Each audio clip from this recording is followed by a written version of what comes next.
भाग्य के विषय में यह प्रश्न सदियों से इंसान के मन में उठा है। क्या हमारा भाग्य पहले से ही तय होता है या हम इसे खुद बनाते हैं? कई दार्शनिकों और धर्मों के विचार अलग अलग हो सकते हैं, लेकिन यह जीवन का एक महत्वपूर्ण प्रश्न है जिसे हर व्यक्ति अपने अनुभवों और विश्वासों के आधार पर समझता है। तो आइए बढ़ते हैं आज की इस कहानी की ओर। मगध राज्य के एक छोटे से गांव में वासुदेव नाम का एक साधारण किसान रहता था। वासुदेव एक मेहनती और ईमानदार व्यक्ति था, लेकिन उसका जीवन कष्टों से भरा हुआ था। उसकी जिंदगी में समस्याओं की कोई कमी नहीं थी। कभी फसलें बर्बाद हो जाती थी तो कभी परिवार में कोई बीमार पड़ जाता था। उसकी पत्नी मनी भी सदैव बीमार रहती थी और उसके 2 बच्चे भी कमजोर और बीमार थे। वासुदेव के पास खेती के अलावा कोई अन्य साधन नहीं था, लेकिन खेती भी उसके लिए कठिनाई बन चुकी थी। हर दिन सुबह उठकर वासुदेव खेत में जाता, कड़ी मेहनत करता, लेकिन उसकी मेहनत का फल उसे नहीं मिल पाता। गांव के लोग हमेशा कहते, यह सब तुम्हारे भाग्य का खेल है, तुम्हारी किस्मत में यही लिखा है और कोई भी इसे बदल नहीं सकता। यह शब्द सुनकर वासुदेव के मन में गहरी निराशा भर गई थी। वह हमेशा सोचता, क्या सच में मेरा भाग्य पहले से ही तय है? क्या मैं इसे बदलने के लिए कुछ नहीं कर सकता? अगर मेरे जीवन में पहले से यह कष्ट लिखा है तो मेरी मेहनत का क्या मतलब है? वासुदेव का यह सवाल उसकी जिंदगी में एक बड़ा मोड़ लेने वाला था। हर रात जब वो सोता तो उसके मन में यह विचार आते कि अगर इसका भाग्य पहले से ही लिखा हुआ है तो उसकी मेहनत का कोई मतलब नहीं है। उसे लगता कि शायद वह किसी अदृश्य शक्ति के अधीन है जो उसके जीवन को नियंत्रित कर रही है। वह अपने जीवन के दुखों को लेकर परेशान था और इसे बदलने का कोई तरीका उसे नहीं सूझ रहा था। वासुदेव के भीतर एक ज्वलंत इच्छा थी कि वह अपने जीवन को उत्तर खोजे। उसने सुना था कि भगवान बुद्ध महान ज्ञान के स्वामी हैं और वे इसी तरह के सवालों के उत्तर दे सकते हैं। गांव के एक बुजुर्ग ने उसे बताया था कि बुद्ध इन दिनों पास के जंगल में तपस्या कर रहे हैं और लोगों को उनके जीवन के जटिल सवालों का समाधान दे रहे हैं। वासुदेव ने अपनी पत्नी मनी से कहा, मैं भगवान बुद्ध से मिलना चाहता हूँ। मैं जानना चाहता हूँ कि क्या मेरा भाग्य पहले से तय है या मैं इसे बदल सकता हूँ। मनी ने भी उसे समर्थन दिया क्योंकि वह जानती थी कि वासुदेव इस सवाल को लेकर अत्यधिक चिंतित था और इसका उत्तर उसे मानसिक शांति प्रदान कर सकता है। अगली सुबह वासुदेव ने यात्रा पर निकलने का निर्णय लिया। उसने खेतों और परिवार की जिम्मेदारी कुछ दिनों के लिए गांव के एक विश्वसनीय मित्र को सौंप दी और बुद्ध की ओर चल पड़ा। उसकी यात्रा लंबी और कठिन थी, लेकिन उसके मन में यह दृढ़ संकल्प था कि वह अपने सवाल का उत्तर पाएगा। वासुदेव की यात्रा सरल नहीं थी। उसे कई जंगलों, नदियों, पहाड़ों को पार करना पड़ा। कभी कभी उसे भूखा रहना पड़ता था तो कभी रात को ठंड से कांपते हुए सोना पड़ता था। रास्ते में कई बार उसे ऐसा लगा कि वो इस यात्रा को छोड़ दे और वापस लौट जाए, लेकिन उसका मन बार बार उसे प्रेरित कर रहा था कि वह अपने सवाल का उत्तर पाए बिना नहीं लौटेगा। एक दिन जब वह एक बड़े बंगले से गुजर रहा था तो उसे एक बूढ़े साधु मिले। साधु ने उसे भोजन दिया और उसके साथ कुछ समय बिताया। साधु ने वासुदेव से उसकी यात्रा का उद्देश्य पूछा। वासुदेव ने साधु को अपनी परेशानी और सवाल के बारे में बताया। साधु ने उसकी बात सुनकर कहा, तुम सही रास्ते पर हो पुत्र। भगवान बुद्ध ही तुम्हें इसका उत्तर दे सकते हैं, लेकिन याद रखना उत्तर तुम में ही है। बुद्ध तुम्हें केवल मार्ग दिखा सकते हैं। कई दिनों की यात्रा के बाद वासुदेव अंततः बुद्ध के आश्रम में पहुंचा। आश्रम एक शांतिपूर्ण स्थान था जहाँ हर तरफ हरियाली थी और एक अद्वितीय शांति का अनुभव हो रहा था। वहाँ बहुत सारे लोग पहले से मौजूद थे जो बुद्ध के प्रवचनों को सुन रहे थे। वासुदेव ने बुद्ध के दर्शन करने का अवसर पाया। जैसे वह बुद्ध के पास पहुंचा, उसकी आंखों में एक अजीब सी चमक थी, मानो उसे अपनी सारी समस्याओं का हल मिलने वाला हो। वासुदेव ने विनम्रता से बुद्ध को प्रणाम किया और कहा, भगवान, मैं वासुदेव हूँ। मेरा जीवन कष्टों से भरा हुआ है। लोग कहते हैं कि यह सब मेरा भाग्य का लिखा है। क्या मेरा भाग्य पहले से तय है? क्या मैं इसे बदलने के लिए कुछ भी नहीं कर सकता? बुद्ध ने शांत स्वर में कहा, वासुदेव, तुम्हारा सवाल गहरा है और इसका उत्तर तुम्हारे भीतर ही छिपा है, लेकिन मैं तुम्हें कहानी सुनाता हूँ जो तुम्हारे सवाल का उत्तर देगी। बुद्ध ने वासुदेव को एक सरल लेकिन गहरे अर्थ वाली कहानी सुनाई। उन्होंने कहा, वासुदेव, मान लो कि तुमने एक बीज बोया है।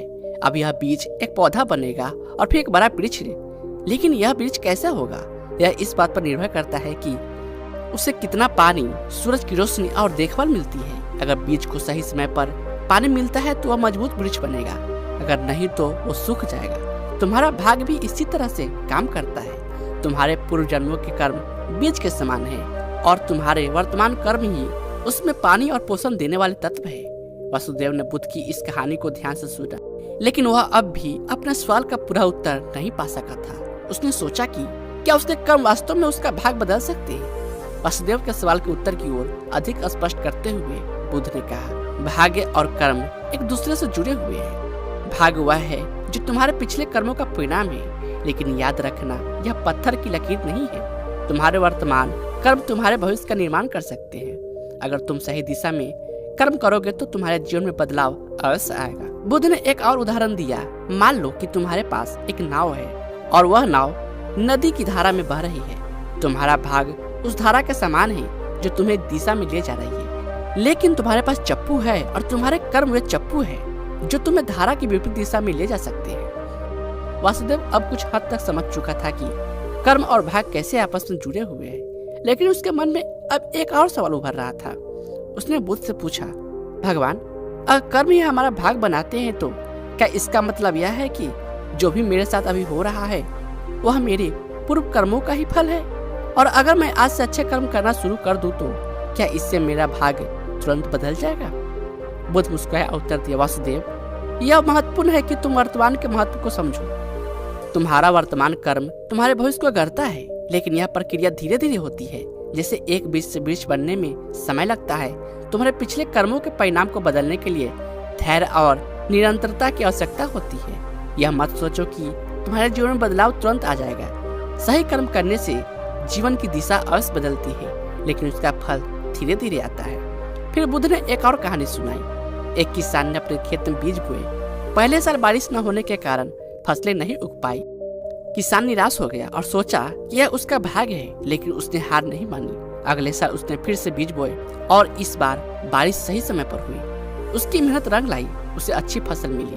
किसान का यह अनुभव दिखाता है कि कर्म लगातार करना होता है, भले ही उसका फल तुरंत न मिले। वासुदेव के मन में अब भी यह सवाल बना हुआ था कि क्या अतीत के कर्मों को पूरी तरह से बदला जा सकता है? उसने बुद्ध से कहा, भगवान, अगर मेरे पिछले कर्म ही मेरे वर्तमान दुखों का कारण है तो क्या मैं उन्हें पूरी तरह से बदल सकता हूँ, या क्या मुझे केवल अपने वर्तमान और भविष्य पर ध्यान केंद्रित करना चाहिए? बुद्ध ने गहरी सांस लिया और कहा, वासुदेव, अतीत को बदलना संभव नहीं है। जो हो चुका है वो हो चुका है, लेकिन अतीत को स्वीकार करके ही तुम वर्तमान को सही दिशा में ले जा सकते हो। तुम्हारे वर्तमान कर्म ही तुम्हारे भविष्य का निर्माण करेंगे। अगर तुम अपने अतीत को छोड़कर वर्तमान पर ध्यान केंद्रित करोगे तो तुम्हारा जीवन धीरे धीरे बदलने लगेगा। बुद्ध ने यह भी कहा, अतीत का बोझ उठाने से तुम आगे नहीं बढ़ पाओगे। उसे स्वीकार करो, उसे सीखो और आगे बढ़ो। अपने वर्तमान को अच्छे कर्मों से भर दो और भविष्य तुम्हारा होगा। बुद्ध ने वासुदेव को एक और उदाहरण दिया।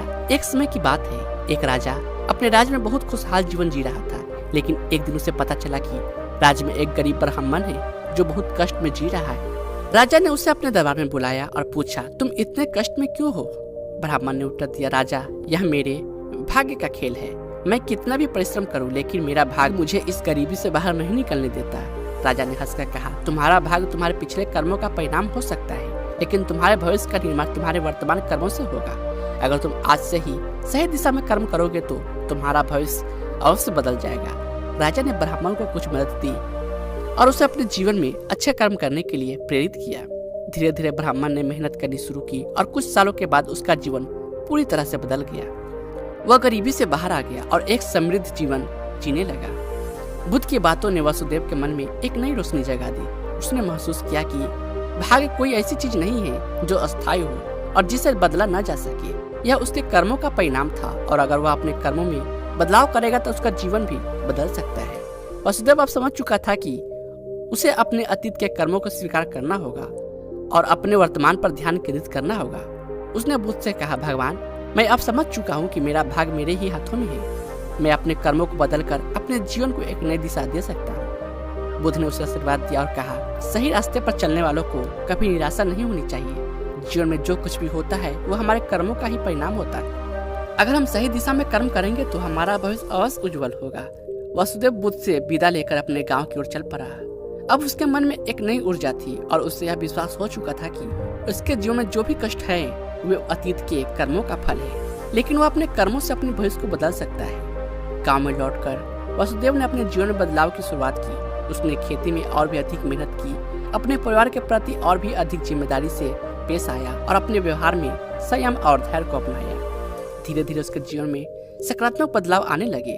उसकी फसलें अब बेहतर हो रही थी, उसका परिवार स्वस्थ रहने लगा और उसका आर्थिक स्थिति भी सुधरने लगी। वसुदेव के जीवन में धीरे धीरे सब कुछ बदलने लगा। उसकी मेहनत सही कर्मों का फल उसे मिलना शुरू हो गया। गांव के लोग अब उसकी सफलता की कहानियां सुनाने लगे। वे कह रहे थे, वसुदेव ने अपने भाग्य को बदला है। उसे अपने कर्मों से यह साबित कर दिया कि भाग्य पहले से तय नहीं होता।